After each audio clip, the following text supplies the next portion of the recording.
අද ඔයාලට පෙන්වන්න හදන්නේ දින 60කින් කොහොමද මේ කොච්චි වගා කරන්න කියලා. මේකට අපිට ඉස්සෙල්ලාම බීජ පැල කරගන්න ඕනේ.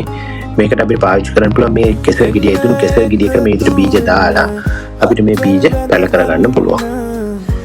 මේ බීජ සාමාන්‍යයෙන් දින 7ක් විතර යද්දි පැල වෙනවා. ඊට පස්සේ අපිට මේ බීජ මේ විදිහට වෙන් කරගෙන පොඩි වාජනයක හිටව ගන්න පුළුවන් මේ විදිහට.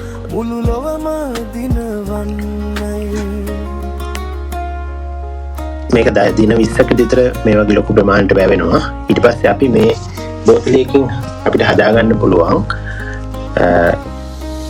මේ විදිහට සිදුරු විදලා බෝතලයේ උඩ පැත්ත අපිට කාබනික පොහොර දියර පොහොර එකතු කරන්න මේ එල්ලෙන ක්‍රමයක් හදාගන්න පුළුවන්.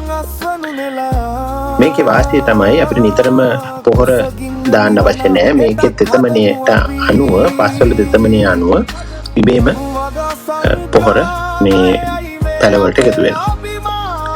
මේ පල්ලෙහා භාජනයට අපි කෙසෙල් පොතු දියර කොමාරිකා හැම එකතු කරලා අපිට පුළුවන් මේ විදිහට දිවරයක් හදාගන්න. මේක හියුමික් ඇසිඩ් දාලා අපි හදාගන්නවා.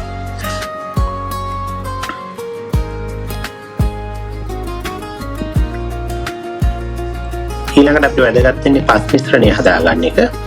පස් මිශ්‍රණය අපි සාමාන්‍ය පස් 30ක් අපි එකතු කරනවා. ඊළඟට ඕගනික් ෆර්ටිලයිසර් නැත්නම් කොම්පෝස්ට් අපි 30ක් එකතු කරනවා. ඊට පස්සේ අපිට මේකට වර්මි කොම්පෝස්ට් 10ක් එකතු කරගන්න පුළුවන්.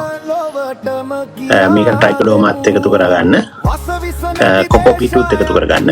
මේ පිළිබඳ විස්තරය අපි වෙනම ලිපියක දීලා තියෙනවා.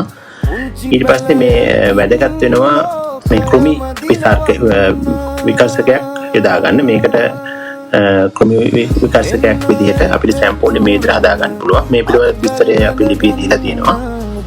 මේ විදිහට දින 60ක් වෙනකොට අපිට අස්වැන්න ලියා ගන්න පුළුවන් මේ විදිහට. ඉතා සාර්ථකව අපිට කොච්චි ගෙඩි ලබා ගන්න පුළුවන්, කරල් ලබා ගන්න පුළුවන්.